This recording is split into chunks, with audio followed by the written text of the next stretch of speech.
अखिल भारतीय बलाई महासंघ प्रदेश महामंत्री ओम प्रकाश परमार एवं नागदा के समस्त अभिभावकों ने निजी विद्यालयों में शिक्षा का अधिकार अधिनियम आरटीई एक्ट 2009 के कथित उल्लंघन, अवैध शुल्क वसूली तथा अन्य गंभीर अनियमितता को लेकर जिला कलेक्टर उज्जैन के नाम एक विस्तृत ज्ञापन अनुविभागीय अधिकारी नागदा को सौंपा। ज्ञापन में आरोप लगाया कि नगर के कई निजी विद्यालय आरटीई के तहत अध्ययनरत विद्यार्थियों से भी विभिन्न प्रकार के शुल्क वसूल रहे हैं, जबकि कानून के अनुसार ऐसे विद्यार्थियों को निःशुल्क शिक्षा उपलब्ध कराना अनिवार्य है। साथ ही कई विद्यालय अभिभावकों पर एक निश्चित दुकान से ही पुस्तकें, यूनिफॉर्म खरीदने का दबाव बना रहे हैं, जिससे अभिभावकों पर आर्थिक बोझ पड़ रहा है। महासंघ ने यह भी आरोप लगाया कि कई निजी विद्यालयों ने मान्यता, भवन सुरक्षा, अग्निशमन व्यवस्था, स्वच्छ पेयजल, शौचालय, खेल मैदान तथा अन्य आवश्यक सुविधाओं के संबंध में गंभीर अनियमितता है, जिनकी निष्पक्ष जाँच कराई जाना अत्यंत आवश्यक है। ज्ञापन में 12 सूत्री मांगे रखी गई। महासंघ एवं अभिभावकों ने प्रशासन को चेतावनी दी है कि यदि निर्धारित समय सीमा में निष्पक्ष एवं प्रभावी कार्रवाई नहीं की गई तो अखिल भारतीय बलाई महासंघ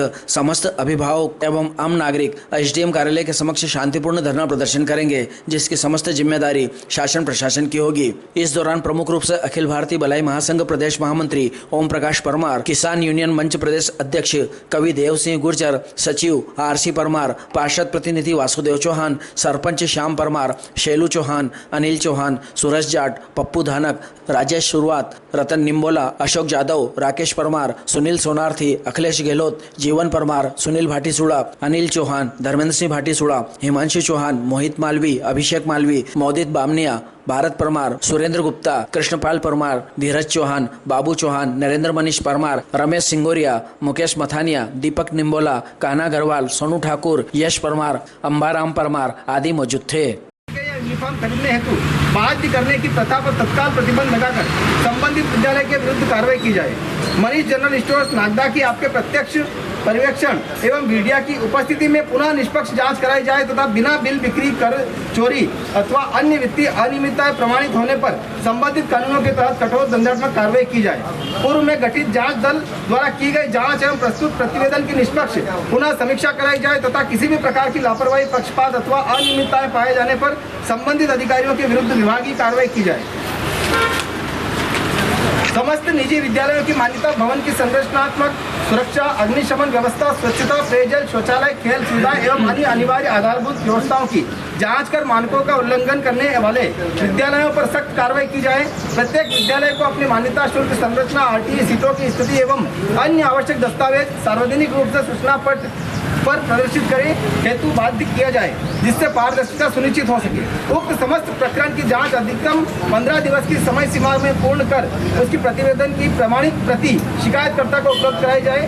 आरटीई एक्ट 2009 के प्रावधानों एवं अभिभावकों के अधिकारों की जानकारी प्रत्येक विद्यालय के बाहर प्रमुख स्थान पर बोर्ड सूचना पट के माध्यम से अनिवार्य रूप से प्रदर्शित कराई जाए। यदि उपरोक्त मांगों पर समयबद्ध एवं संतोषजनक कार्रवाई नहीं की जाती है तो अखिल भारतीय बलाई महासंघ समस्त अभिभावकगण एवं आम नागरिकों द्वारा एसडीएम कार्यालय के समक्ष शांतिपूर्ण धरना प्रदर्शन किया जाएगा। इसकी समस्त जवाबदारी, जिम्मेदारी शासन प्रशासन की होगी। अतः आपसे पुनः विनम्र निवेदन है कि विद्यार्थियों के हित, शिक्षा व्यवस्था की गरिमा एवं कानून के प्रभावी पालन को सुनिश्चित करने हेतु इस गंभीर प्रकरण में त्वरित, निष्पक्ष एवं कठोर कार्रवाई करने की कृपा करें।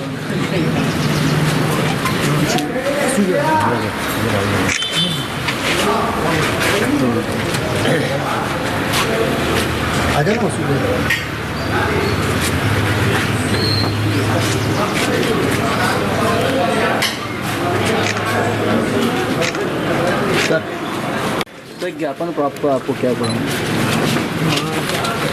अखिल भारतीय बलाई महासंघ द्वारा एक ज्ञापन दिया गया है, जिसको वरिष्ठ कार्यालय को प्रेषित किया जाएगा आगामी कार्रवाई। आज अखिल भारतीय बलाई महासंघ एवं समस्त नागदा के अभिभावक गणों ने माननीय कलेक्टर साहब के नाम एसडीएम साहब को एक ज्ञापन सौंपा है। ज्ञापन में यह है कि जो स्कूलों की धांधलियाँ चल रही है, दलालियाँ चल रही है, वो बंद की जाए। जैसे कि टाई के नाम पे लूटा जाता है, आईडी कार्ड के नाम से लूटा जाता है, फीस के नाम से लूटा जाता है, कापी किताबों के नाम से लूटा जाता है, ड्रेसों के नाम से लूटा जाता है, इत्यादि लूट बंद की जाए। और कई स्कूल ऐसे नागदा के जो गली मोहल्ले में चल रहे हैं, ना तो वहाँ पर कोई सुविधा है, ना खेलकूद की सुविधा है, ना अन्य कोई मैदान है, सिर्फ अंधा अंधे तरीके से स्कूल चलाए जा रहे हैं, जिसकी निष्पक्ष रूप से जांच की जाए। साथ में जो मनीष जनरल स्टोर पे अधिकारियों के सामने ही कच्चे बिल बना करके दे रहे थे, उसके बाद भी कार्रवाई नहीं होने पर हमने माननीय एसडीएम साहब को पहले भी 2 बार अवगत कराया, लेकिन एसडीएम साहब ने भी इतनी सरी की। तो हम माननीय एसडीएम साहब को भी आप लोगों के समक्ष ये कहना चाहते हैं कि एसडीएम साहब इस पर निष्पक्ष जांच करें और कार्रवाई करें। आज क्षेत्र में और नागदा नगर में जितने भी स्कूल हैं संचालित किए जा रहे हैं, उन सभी के द्वारा जो अनियमितताएँ हैं, साथ ही उनके स्कूलों द्वारा एक पर्ची बनाकर दी जाती है कि इस पर्ची को वहाँ लेकर जाना, और जो पर्ची का बिल और वो सेम पाया जाता है। कहीं ना कहीं पर्ची के माध्यम जो पर्ची सिस्टम नागदा में चल रहा है, ये बहुत ही चिंताजनक है। इसमें जो अभिभावक गण है उनको लूटा जा रहा है। हम ही गए एक मनीष जनरल स्टोर या जो भी तथाकथित जितने भी हैं, उनसे हमने कुछ खरीदी, एक कोर्स खरीदा एक स्कूल का। उसका जो बिल बना था वो वास्तविकता में कुछ और था। हमने पेमेंट करा, वो ऑनलाइन मैंने कर रखा है, मैंने स्वयं ने भी। और जब हम वहाँ गए तो अधिकारियों के समक्ष जो बिल बुक उन्होंने निकाली, उस पर सबके सामने दिख रहा था अलग है। अधिकारीगण वहाँ की जो कार्रवाई चल रही थी, तभी कोई वहाँ पर एक सेकंड क्लास का कोई अभिभावकगण लेने आए कोर्स, तो उन्होंने उस पर मना कर दिया। फिर अधिकारी ने वहाँ पर जो बीआरसी महोदय थे, उन्होंने उनको बुलाया कि ठीक अभी तो दो आओ। वो मना करने का कारण यही था कि वो दोनों बिल और दोनों की कहीं ना कहीं अलग था, तो उन्होंने वहाँ पर मना कर दिया। उनके सामने ये चीज़ हुई, फिर स्वयं बीआरसी महोदय ने उस पर्ची को लिया और बोला कि ये इसका उसको फोटो खींचा, उन्होंने दिया। वो पर्ची स्कूल से लेकर आए थे, उसके बाद भी कोई कार्रवाई नहीं है। दोनों बिल बुक अलग अलग निकली, उसके बाद भी कोई कार्रवाई नहीं है। इसी प्रकार अगर लूटा जाएगा अभिभावकों को, तो व्यक्ति आज भी समझते हैं अभिभावक बच्चों की पढ़ाई के लिए कोई समझौता नहीं करते हैं, वो किसी प्रकार मजदूरी मेहनत करते हैं, लेकिन बच्चे अगर शिक्षा के लिए या स्कूल के लिए किसी काम से अगर पैसे मांगते हैं तो वो मना नहीं कर पाते उनको। तो कहीं ना कहीं उनके अधिकारों का, उन चीज़ों, उनकी अव्यवस्थाओं का, उनकी अनियमितताओं को ध्यान वो रखना पड़ेगा, उन पर गौर करना पड़ेगा। चिंताजनक है और उस पर कोई वैधानिक कार्रवाई हो, इसके लिए कहीं ना कहीं जिम्मेदार है। जितने भी जिम्मेदार लोग हैं, उनकी पहली जिम्मेदारी बनती है कि वो उस पर कार्रवाई करें। इस प्रकार से ये नहीं चलेगा। बहुत बहुत धन्यवाद।